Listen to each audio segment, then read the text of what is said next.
কত মানুষ এই দুনিয়াতে মাত্র একদিন বেঁচে ছিল, কত মানুষ 1 ঘন্টা বেঁচে ছিল, আবার কত মানুষ মায়ের পেট থেকেই চলে গিয়েছে, কত মানুষ 10 দিন বাঁচার পর আবার ইন্তেকাল করেছে। কিন্তু আমি আর আপনি 20 বছর, 30 বছর, 40 বছর, 50 বছর যাবৎ আমি আর আপনি বেঁচে আছি এবং স্ট্রংভাবে বেঁচে আছি। এর একটাই মাত্র উদ্দেশ্য, এর একটাই মাত্র উত্তর, আল্লাহ সুবহানাহু ওয়া তাআলা চায় আমি আর আপনি বেঁচে থাকি এবং তার কুদরতি কদমের মধ্যে সেজদা দেই। আমি আর আপনি যখন আল্লাহ সুবহানাহু ওয়া তাআলার কুদরতি কদমের মধ্যে সেজদা দেওয়ার জন্য যখন আসি না, আল্লাহ সুবহানাহু ওয়া তাআলার ফেরেশতারা বলতে থাকে, ওগো আল্লাহ, তোমার এই বান্দাকে তুমি এত নিয়ামত দিয়েছো, এত কিছু দিয়েছো, যেই বান্দাকে তুমি তোমার নিজ হাতে তুমি তোমার বান্দাকে সৃষ্টি করেছো, এই বান্দা তোমার জমিনের উপর থেকে তোমার এত নাফরমানি করতেছে, তোমার হুকুম অমান্য করতেছে। ওগো আল্লাহ, যেই বান্দারে তুমি নিজ হাতে সৃষ্টি করেছো, এই বান্দা তোমার আদেশ পালন করতেছে না, তোমার আদেশকে অমান্য করতেছে। আল্লাহ, তুমি আমাদেরকে অনুমতি দাও, আমাদের 700 পাকা রয়েছে, একটা পাকা দিয়ে তাদেরকে বাড়ি দিয়ে জমিনের মধ্যে তাদেরকে গেড়ে ফেলবো। জমিন আল্লাহর কাছে বলতে থাকে, ওগো আল্লাহ, তোমার এই বান্দা আমি জমিনের উপর থেকে তোমার এত নাফরমানি করতেছে, তোমার হুকুম অমান্য করতেছে। ওগো আল্লাহ, আপনি একবার আমি জমিনকে অনুমতি দেন, আমি শুধু তোমার এই নাফরমান বান্দাকে নিয়ে আমি শুধু আমার নিচের মাটিগুলা একবার উপরে তুলবো আর উপরের মাটিগুলা একবার নিচে নামাইবো। আল্লাহ, আমি শুধু এই নাফরমান বান্দাকে নিয়ে আমি শুধু একটা গড়ি দিতে চাই। আল্লাহ, আপনি আমাকে একবার অনুমতি দেন। আল্লাহ সুবহানাহু ওয়া তাআলা বলে, না রে জমিন, এরকমটা করিস না, দেখি আমার বান্দা আমার প্রতি ফিরে আসে কিনা। যেই বান্দার আমি আল্লাহ আমি আমার নিজ হাতে বানাইলাম, ওই বান্দারে আমি আল্লাহ সুবহানাহু ওয়া তাআলা এত অল্পতে কিভাবে আমি আমার বান্দাকে ধ্বংস করে ফেলি। দেখি আমার বান্দা তওবা করে আমার প্রতি ফিরে আসে কিনা, দেখি আমার বান্দা আমার প্রতি ফিরে আসে কিনা। তো আল্লাহ সুবহানাহু ওয়া তাআলা চাই আমি আর আপনি বেঁচে থাকি এবং তার কুদরতি কদমের মধ্যে সেজদা দেই। আল্লাহ সুবহানাহু ওয়া তাআলা বলে, বান্দা, আমি রব্বুল আলামিন হুয়া মাআকুম আইনামা কুনতুম, আমি রব্বুল আলামিন তোমার শাহলগের চাইতে আরো নিকটবর্তী থাকি। আমি রব্বুল আলামিন তোমার শাহলগের চাইতে নিকটবর্তী যদি না থাকতাম, তাহলে আমার ফেরেশতারা তোমাদেরকে ধ্বংস করে ফেলতো, আমার জমিন তোমাদেরকে গেড়ে ফেলতো, আমার সৃষ্টি জগৎ তোমাদেরকে ধ্বংস করে দিত। আমি আল্লাহ সুবহানাহু ওয়া তাআলা তোমাদেরকে 24 ঘন্টা সুরক্ষিত করি।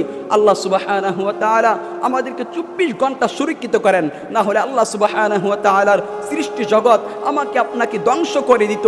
আল্লাহ সুবহানাহু ওয়া তাআলা আমাকে আপনাকে সুরক্ষিত করার একটাই কারণ, আল্লাহ রাব্বুল আলামিন চাই আমি আর আপনি বেঁচে থাকি আর আল্লাহ সুবহানাহু ওয়া তাআলার কুদরতি কদমের মধ্যে সেজদা দেই। কিন্তু আজকে আমরা কেউ আল্লাহ সুবহানাহু ওয়া তাআলার কুদরতি কদমের মধ্যে সেজদা দেওয়ার জন্য আসি না। অনেকে বলে আজ নয় কাল আল্লাহর প্রতি ফিরে আসবো, আজ নয় কাল আল্লাহর প্রতি ফিরে আসবো। এই কাল কাল বলতে বলতে দেখবেন কোনো একদিন আপনার স্বপ্নে মালাকুল মাউত দাঁড়িয়ে গিয়েছে। সেই দিন আপনি মালাকুল মাউতকে যদি বলেন, ওগো মালাকুল মাউত, আমি তওবা করব, আমাকে 1 সেকেন্ড সময় দাও, সেই দিন মালাকুল মাউত আপনাকে 1 সেকেন্ড সময় দিবে না। এই দুনিয়াতে কত রাজা বাদশা, কত ক্ষমতাবান ওয়ালা মানুষ ছিল, তাদেরকে মালাকুল মাউত 1 সেকেন্ড সময় দেয় নাই। ফেরাউনের স্বপ্নে মালাকুল মাউত যখন দাঁড়িয়ে গিয়েছে, ফেরাউন সেই দিন বলেছিলেন, ওগো আল্লাহ, আমি আর কোনোদিন গুনাহ করব না, আমি আর কোনোদিন খারাপ কাজ করব না, আমি আর কোনোদিন তোমার নাফরমানি করব না। ওগো আল্লাহ, আমাকে আপনি তওবা করার সুযোগ দেন। সেই দিন আল্লাহ সুবহানাহু ওয়া তাআলা বলেছিলেন, না রে ফেরাউন, আমি আমার মালাকুল মাউতকে দেখানোর পর কাউকে তওবা করার সুযোগ দেই না, কাউকে ভালো হওয়ার সুযোগ দেই না। আমি আমার মালাকুল মাউতকে দেখানোর পর আর কাউকে আমি ভালো হওয়ার সুযোগ দেই না। এই জন্য বাবার আমার, আজকে আমরা ভালো হতে চাই না, একদিন আমি আর আপনি ভালো হয়ে যাব, যেই দিন আমার আপনার স্বপ্নে মালাকুল মাউত দাঁড়িয়ে যাবে। কিন্তু সেই দিন আমার আপনার তওবা আল্লাহ সুবহানাহু ওয়া তাআলা কবুল করবেন না। এই জন্য আমি আর আপনি একদিন বেঁচে আছি, এই একদিন নয়, আল্লাহ সুবহানাহু ওয়া তাআলার ইবাদত করার জন্য মসজিদের মধ্যে চলে আসি। আরে কত মানুষ দেখবেন একদিনও তারা বাঁচতে পারবে না, অনেক মানুষ দেখবেন মায়ের গর্ভে থেকে দুনিয়াতে যখন আসে চুপটা খুলে আবার ইন্তিকাল করে। অনেক মানুষ দেখবেন একদিন বেঁচে থাকে, আবার অনেক মানুষ দেখবেন মায়ের গর্ভে থেকে দুনিয়ার জমিনে আসে অসুস্থ অবস্থায় আছে, তখন 2-3 দিন আইসিইউর ভিতরে যখন থাকে আবার সে ইন্তিকাল করে। কিন্তু আমাকে আপনাকে আল্লাহ সুবহানাহু ওয়া তাআলা আজকে 20 বছর 30 বছর 50 বছর যাবত আমাকে আপনাকে সুস্থ রেখেছে, তবু আর আমি আর আপনি আল্লাহ সুবহানাহু ওয়া তাআলার ইবাদত করার জন্য আসি না। এই জন্য আল্লাহ রাব্বুল আলামিন চায় আমি আর আপনি বেঁচে থাকি এবং তার কুদরতি কদমের মধ্যে সেজদা দেই। আল্লাহ সুবহানাহু ওয়া তাআলা আজকে আমার আপনার জন্য অপেক্ষা করে। আল্লাহ রাব্বুল আলামিন বলে, দেখি আমার বান্দা আজ আমাকে ডাকে নাই, আমার বান্দা কাল নিয়ে আমাকে ডাকে, আমার বান্দা আজ আমাকে ডাকে না, দেখি আমার বান্দা কাল নিয়ে আমাকে ডাকে। এরকমভাবে আল্লাহ সুবহানাহু ওয়া তাআলা আমার আপনার জন্য অপেক্ষা করে যে কোনো একদিন আপনি আল্লাহ সুবহানাহু ওয়া তাআলার কুদরতি কদমের মধ্যে সেজদা দিবেন।